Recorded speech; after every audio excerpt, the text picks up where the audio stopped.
Okay, so you can see them coming onto the line now. This is the Clubman class yesterday. Let's go through yesterday's results again. Mentioned it at the top of the show, but Alex Christopher was quickest in qualifying, and he took the opening moto win yesterday in the MX1 class. In the second moto, he finished second to Ivan Kerr, who took, I think, his first race win of the championship. So he was made up with that. In the Clubman MX2 class, because remember, these are all Clubman riders, but mixed together, we've got 20 450 MX1 riders and 20 250. Full grids. Awesome. Isn't it great? Isn't it great to have 40 motocross bike riders on the line? I think every class is full. It's amazing to see. Or, you know, you don't get that often, and it just shows that people really do want to be here supporting the Michelin MX Nationals. Fueled by Milwaukee. Yeah. So it was Ben Wainwright that took the opening moto on his Yamaha Wainwright Plant and Haulage yesterday in the MX2 Clubman class. Max Fletcher was second, number 6. Then it was Elliot Pugh for third. Daniel Shutt took a fourth, but then Moto 2 took his first ever MX Nationals national win. He's only been riding for 4 years. We did a really? We did a winner's circle interview with him. He was buzzing. I can imagine. That's 4 years. Yeah. Fair play. Fair play. It's a shame that he didn't get into it younger, because he'd have been a hell of a rider, wouldn't he? Yeah, it was it was good. It was great to feel the energy, the genuine excitement when we interviewed him. Just it kind of makes you realise what it's all about. You know, it was especially, I think, at this level, the grassroots level of the sport. Like these are guys that go to work. They just do this. They spend all their own money on their bikes. They're getting bikes ready all week and then go racing at the weekend. Bottom line is, the riders you see lining up behind the start gate, without them, there is no championship. No. They buy the parts, they buy the kits, they use the local dealers and all that sort of thing. You know, it really does help support everything from shop to championship. Like the whole way through motocross relies on these people. The real heroes, the Clubman. Right, here we go. Clubman Moto 3, first of the day. Who is going to get the whole shot?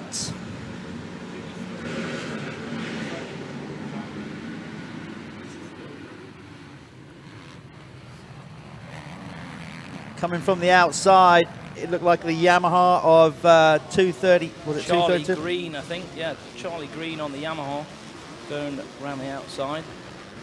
Just wait till they come through so we can get a bit of confirmation. But I think it is. Once they cross the line, of course, that's when we know who's where. And if you're working out, wondering how that happens, they've got a little orange box, basically zip tied to their forks, and when they go across the finish line, there's a cable under the track that picks up all the times and transport. So that's how we know. That's how we know who's going to get the Moto Connection first lap leader. Is Charlie Green. So there you go. Charlie Green gets 5 points on the board with the Planet Moto first lap leader.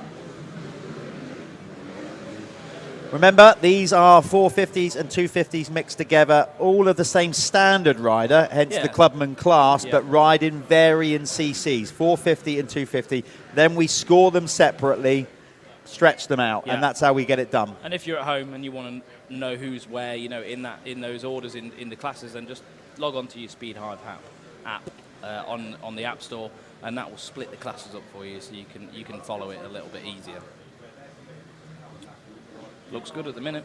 Check it out. Yeah. Could do with some numbers on his. He's got one. Yeah, he's gone a bit freestyle on that, hasn't he? Yeah. Is it that tiny little white bit at the back? That can't be his number. No, we've got a number board on. It's all right. He's got a number board at the front, and we've got the timing. We'll bring the timing up onto screen shortly after the first lap, once they sort their self out, and then you know who's where in the race.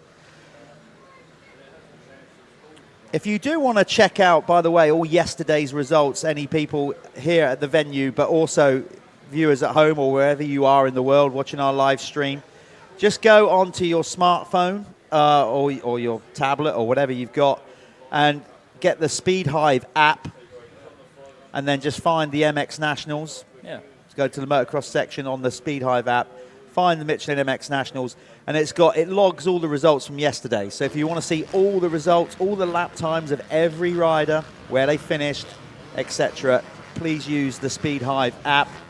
It can be quite fun doing that, can't it? Sometimes, just to give it gives you. If you want to know a little bit more about what's gone on, it can make the race a little bit more exciting for you if you're watching it. Just a quick note as well. This race is sponsored by Broadcliff Fabrications. No, this one's Moto Connection. Oh, sorry, God. You're getting ahead of yourself. AMX. No, I'm trying to rush the day along, aren't I? So Moto Connection are backing this Clubman race. I thought we was in the amateurs. My bad. So leading the way still in Clubman, and quite convincingly at the minute. However, he is coming under a bit of pressure from Ivan Kerr. Charlie Green is still there, and then in the MX2, it's hang on, Keaton Stewart. So Keaton Stewart leading the way in MX2. Obviously, the classes are split, like we've explained before. So it's Clubman MX2 top 5. Keaton Stewart leads the way from Jake Taylor. Jake Taylor, parents-owned K-Tech suspension. So Jake Taylor doing pretty well on that gas. And then followed by Ben Wainwright, Ricky Roberts on a Suzuki. Good to see a Suzuki out there. And then Mitch Collins in 5th. That was the Clubman MX2. Well, if you look at the running order, Keaton on the MX2 bike, not only is he leading the MX2 category, he set the quickest lap of the race, and he's now putting some serious heat on the race leader, Charlie Green. So there you go, a 250 proving that you can get it done on a bike with nearly half the capacity, CC. He's going to try and make a move coming down this rolling wave section. By the end of the day, all the track's waved. It is. The whole track just looks like that, doesn't it?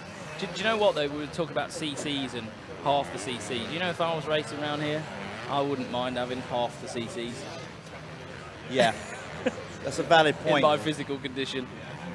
I look at the sport these days as I edge towards 49 years of age and just think, God, I suddenly remember how hard it actually used to be.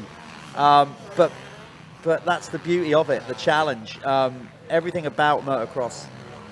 The satisfaction that you get from the result, the work that you have to put in to get the result that's what makes the sport so great. Yeah, it is. Like, I think because you do actually have to put in so much to be good at it. Like, it's not, especially at this Clubman level, they really do have to graft, and it's everything around getting here as well. It's not just riding, it's all the little bits that they have to put together throughout the week, and then maybe go practicing if they're lucky enough to get out, and then sort the bike out again. And then when they do get a good result, it's just going to feel good for them, isn't it? That's what it's all about. We've got a new race leader, by the way. Yeah, Ivan Kerr, who took the second moto win yesterday on the Honda, number 45, has now gone into the lead. So it's all changed that lap, actually, a lot. Basically, it all swapped around all of a sudden, as you can see on the timing screen there. Not necessarily in the class, but Ivan Kerr is now in lead in the MX1 category. It looks like Ben Wainwright as well has found his way around Keaton. However, Keaton has just passed him back up the inside. Good battle going on for the lead there in Man MX2. down. Oh, we've got a rider down. Can't see who that is. It's, I think it was 141. I think it might be Guy Prince. Or 741, sorry, that was, wasn't it? I couldn't quite see as he picked the bike up. So 2 battles going on. That was Jordan Ambler. Was Jordan, 741 going down. We've got an MX2 battle for the lead and an MX1 battle on the track. First to 4th at the minute. So the top 2 in both the classes pretty much together on track at the minute. Ben Wainwright's just found a bit more pace on that lap by the looks of it. And here we go. The sun is starting to burn the clouds off as predicted. It looks like coats are going to start coming off, shorts are going to start going on. It was sweltering yesterday. Or it felt like it because we've had, let's be honest, not abysmal weather for so long. Anyway, it was warm in here. It was warm. Yeah. But we got a great battle going on out front here then in the sharp end on the MX1 riders between Ivan Kerr and Alex Christopher. They shared moto wins yesterday, so that's interesting because obviously we get 4 motos on a weekend. If you're new to the sport watching on the live stream, basically you get points, obviously more points for a win, and then it goes down. But then if there's a tiebreaker, the overall winner is decided whoever has the best last moto result. Yep. So a lot of motocross overalls, even riders use that as a strategy. They think, well, okay, hold back sometimes in the first moto, not push too much, knowing that they can maybe go out and beat the guy in the next moto, save energy and win the overall. Championships have been won like that over and over again. Absolutely. Especially if you follow like top level racing, they will always be trying to just save that little bit of energy. Like if they know that they're not going to, you know, walk away with it, it's always about that energy reservation, isn't it, for the second race. Wear your competitor out a little bit. Just push them. So speaking to Neil as well, Neil tapped me on the shoulder a minute ago. People wanted to know what's happened with Tommy Searle yesterday. It was a matter of fact, he's just not very well, really. So Tommy's picked up a bug, I think, from his little boy going to nursery and everything else. You know, the usual bugs that come home from 2-year-olds and 1-year-olds. Yeah, he just wasn't very well. Nothing more than that. And he really wasn't. No, he was. Not at all. He was in a bad way. He looked really weak, struggling even in practice. In qualifying, did minimal amount of laps, and then was basically out there in the race. And then I hope a lot of you have already eaten your breakfast or brunch. But yeah, he was being actually sick during the race. He wasn't well, which didn't really help his sponsors when he's all down the front of his race jersey. But there you go. So unfortunately, Tommy is out, and obviously he's going to lose a handful of points in this championship, which is going to make it difficult to win it. But I'm sure he'll bounce back at round 2 at Hawkstone Park. Ivan Kerr is still leading the way, number 45 in the MX1 class. I think Ben Wainwright's leading the way in MX2. Yeah, number 41. So in that Lakers sort of 7 gear as well. Let's try. Really cool, that, doesn't it? Let's see if we can speak to our producer here, Tom, and see if we can get the cameras to pick up number 41, our race leader in the MX2 category.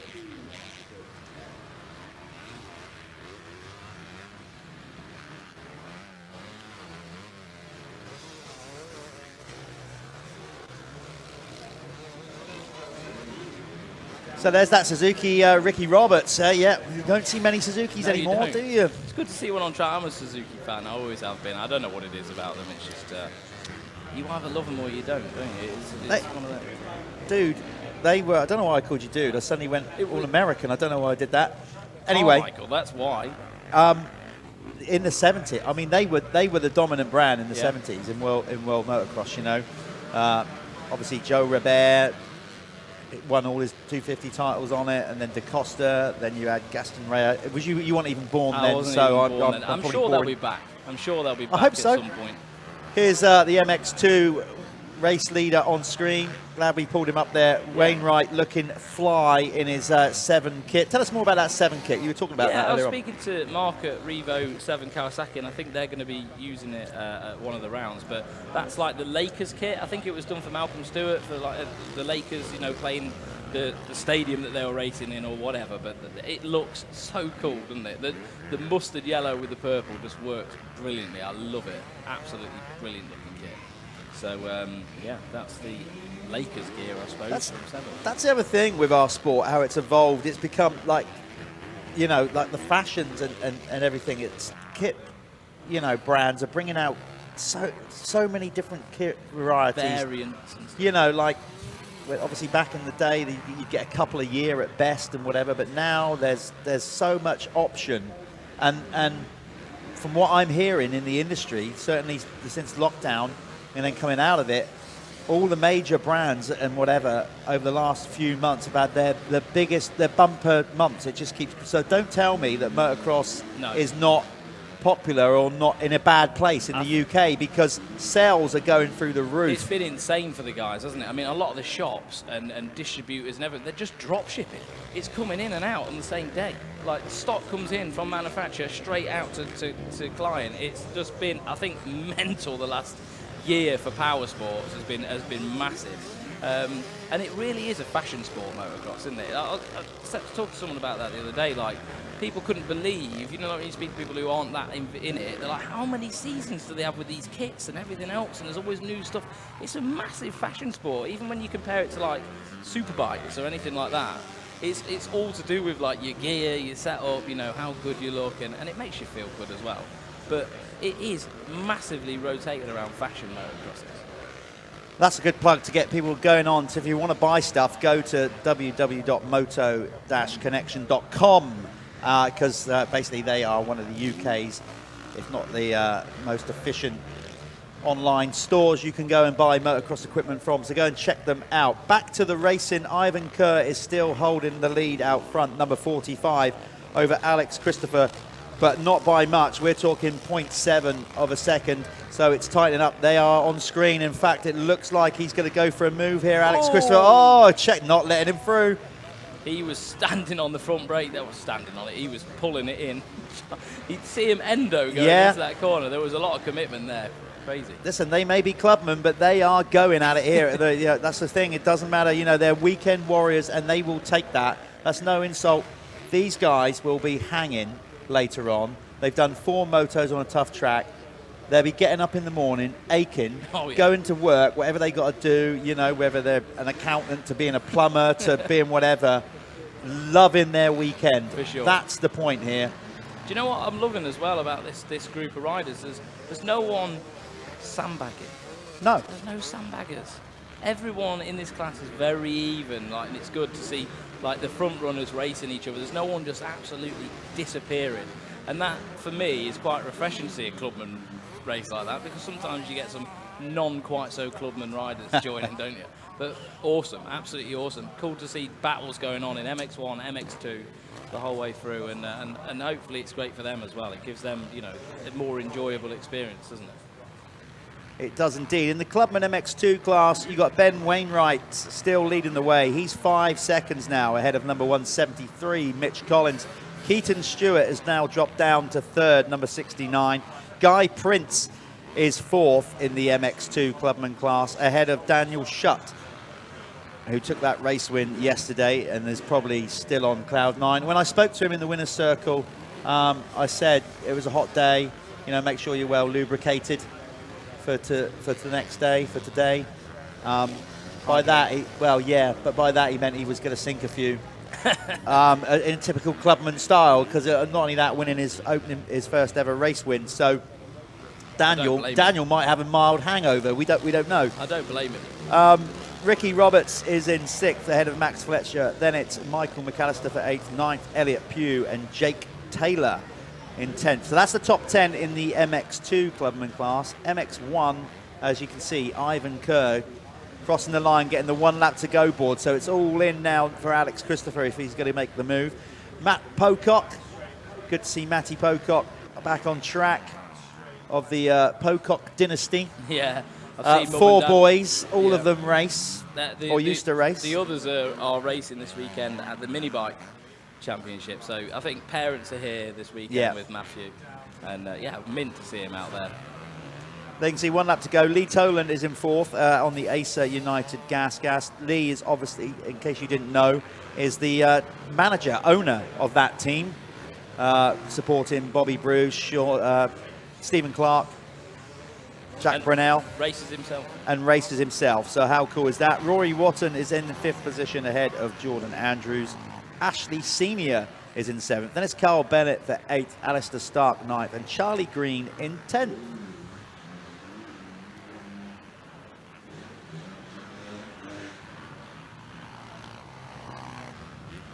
So on the last lap here, just seeing, we haven't got them on screen at the minute, but we're just trying to see the race leader. If he goes for it, he'll be holding off Alex Christopher. These two are battling out for the overall win this weekend. They've both taken a race win yesterday. So who is going to draw first blood today? Is it going to be the number 45?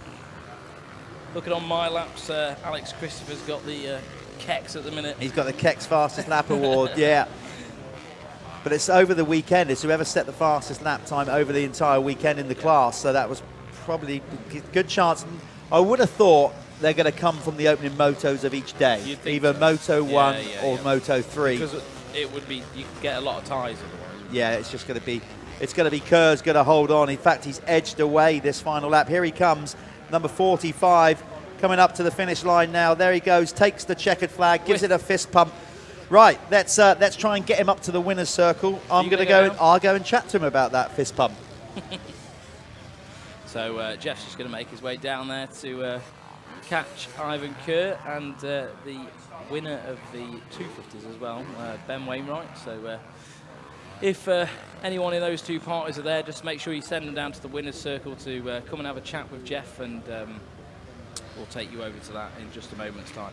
Another race win. How are you feeling after that?